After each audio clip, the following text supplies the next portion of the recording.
Hello everyone, welcome to my channel कुछ और कदम with पूजा कनवाल। तो गाइज, आज का जो वीडियो है वो है मेरी प्रेगनेंसी जर्नी कंटिन्यू करते हुए। तो मैंने आपको मेरे पहले वीडियो में बताया था कि मेरे अर्ली प्रेगनेंसी सिम्टम्स क्या थे। तो आज का जो वीडियो है वो मेरे first trimester, second trimester and third trimester में मेरे क्या क्या सिम्टम्स थे। तो I am blessed with a baby boy, और यहाँ पे मैं किसी भी चीज को प्रमोट नहीं कर रही हूँ, बेबी गर्ल होनी चाहिए या बेबी बॉय होना चाहिए।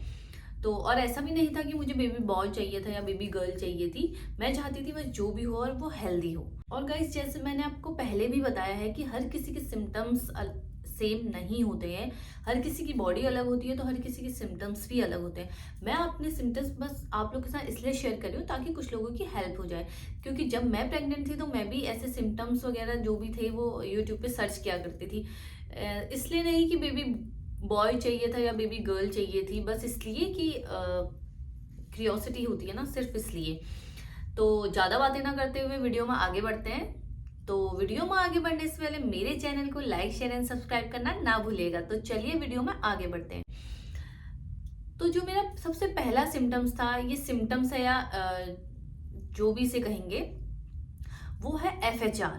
तो ऐसा कहते हैं कि जब मतलब लोग ऐसा कहते हैं कि FHR अगर 150 से ऊपर हो तो आपने बेबी गर्ल कैरी की है, और अगर FHR 150 से नीचे है तो आपने बेबी बॉय कैरी किया है। क्योंकि मैंने YouTube पे बहुत सारे वीडियोस देखे थे, उसमें ऐसा ही बोलते थे कि अगर आपका FHR 150 से नीचे है तो आपने बेबी बॉय कैरी किया है, या 150 से ऊपर है तो बेबी गर्ल कैरी की है। तो मेरा जो FHR था वो हमेशा 150 से ऊपर ही रहा है, पूरी प्रेगनेंसी में 150 से ऊपर ही था, कभी भी 150 से नीचे नहीं था। और तो मैं ये कहूँगी कि ये सिर्फ एक मिथ है, ऐसा कुछ भी नहीं होता है। और दूसरा जो सिम्टम्स था वो था जो हमारे पेट में एक लाइन खिंच जाती है प्रेगनेंसी के टाइम पे, जिसे लीनिया नाइग्रा बोलते हैं। जो लाइन होती है वो चेस्ट एरिया से स्टार्ट होती है और लोअर एब्डोमेन में जाके खत्म होती है। तो ऐसा कहते हैं अगर वो लाइन बिल्कुल सीधी हो तो आपने बेबी बॉय कैरी किया है, और वो लाइन अगर थोड़ी सी भी टेढ़ी है तो आपने बेबी गर्ल कैरी की है। तो ये भी मेरे केस में बिल्कुल सही नहीं था। मेरी जो लाइन थी वो टेढ़ी थी, बीच में वो लाइन बिल्कुल टेढ़ी थी। तो ऐसा भी नहीं था कि हल्की टेढ़ी थी, वो बिल्कुल ही टेढ़ी थी। और तो ये भी एक मिथ है, ऐसा भी नहीं होता है।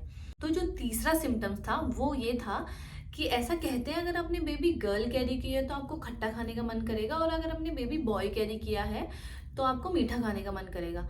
तो ये नहीं कहूँगी कि ये मेरे केस में बिल्कुल सही था, बट हाँ कुछ हद तक ये सही था।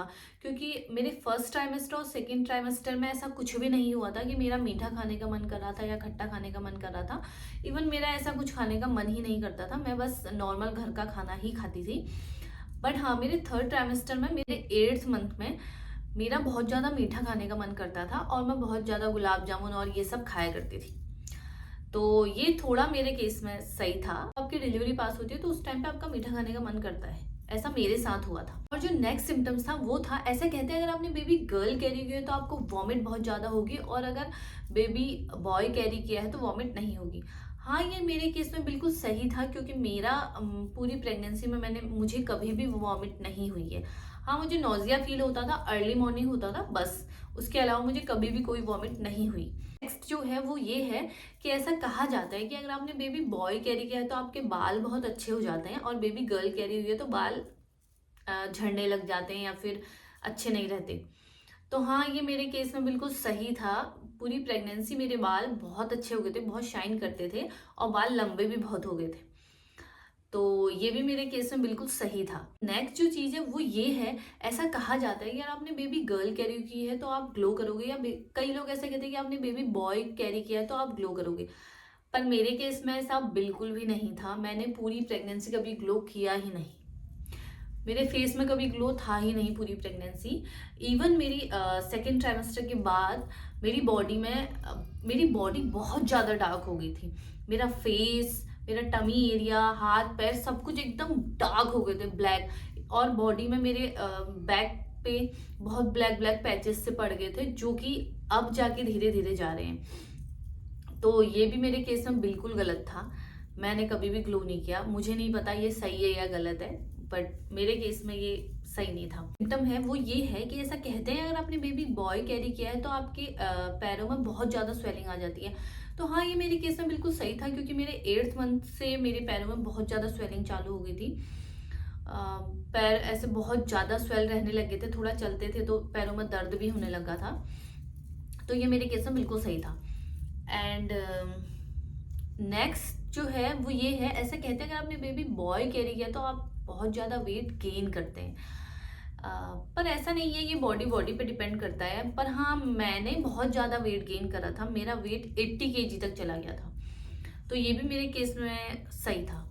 और नेक्स्ट जो है वो ये, ऐसा कहते हैं कि अगर आपका टमी बिल्कुल राउंड शेप में है तो, कई लोग ऐसा कहते हैं राउंड शेप में है तो आपने बेबी गर्ल कैरी की है, कई लोग कहते हैं राउंड शेप में है तो आपने बेबी बॉय कैरी किया है।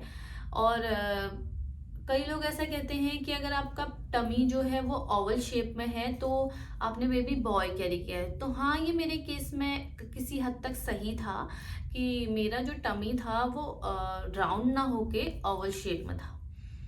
तो ये भी मेरे केस में बिल्कुल सही था। नेक्स्ट जो चीज़ है वो है, ऐसा कहते हैं अगर आपने बेबी बॉय कैरी किया है तो आप बहुत ज़्यादा एक्टिव होते हैं, और आपने बेबी गर्ल कैरी किया है तो बहुत ज़्यादा लेजी होते हैं। हाँ, ये मेरे केस में बिल्कुल सही था। मैं कभी भी लेजी नहीं थी। मैं पूरी प्रेगनेंसी ऐसा नहीं था कि मैं ये नहीं कर सकती या वो नहीं कर सकती, मुझे जो काम करना होता था मैं कर लेती थी। और ऐसा नहीं है गाइज, ये अपनी बॉडी बॉडी पे डिपेंड करता है। अगर आपकी बॉडी आपको नहीं अलाउ कर रही है कि आप कुछ काम करो या आप एक्टिव रहो तो आप नहीं करो। तो हर किसी की बॉडी अलग अलग होती है और हर किसी की प्रेगनेंसी जर्नी अलग अलग होती है।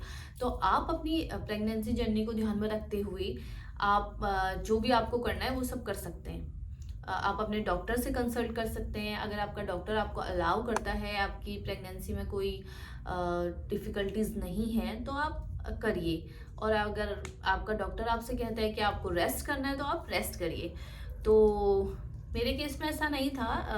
फर्स्ट ट्राइमेस्टर के बाद डॉक्टर ने मुझे अलाउ कर दिया था कि आप कर सकते हो जो भी आपको करना है, तो ऐसी कोई दिक्कत नहीं है। फर्स्ट ट्राइमेस्टर में मेरी थोड़ी दिक्कत थी, बट उसके बाद मेरा सब कुछ नॉर्मल था। तो ये था मेरा आज का वीडियो। आपको ये वीडियो कैसा लगा जरूर बताइएगा। तो आई होप कि आपकी इस वीडियो से थोड़ी हेल्प हो जाए। तो मैं अब भी ये कहूँगी कि हर किसी की प्रेगनेंसी अलग अलग होती है और हर किसी की बॉडी अलग अलग होती है, और कई चीज़ें जो मैंने भी बताई उसमें कई चीज़ें मिथ हैं। और ऐसा नहीं भी होता है, ऐसा होता भी है, कई केसेस में ऐसा सही भी होता होगा, लेकिन मेरे केस में कुछ चीज़ें बिल्कुल सही नहीं थी। तो इन चीज़ों पर ज़्यादा ध्यान ना देते हुए अपनी प्रेगनेंसी एंजॉय करिए। तो मिलते हैं अपनी नेक्स्ट वीडियो में, तब तक के लिए बाय बाय, टेक केयर।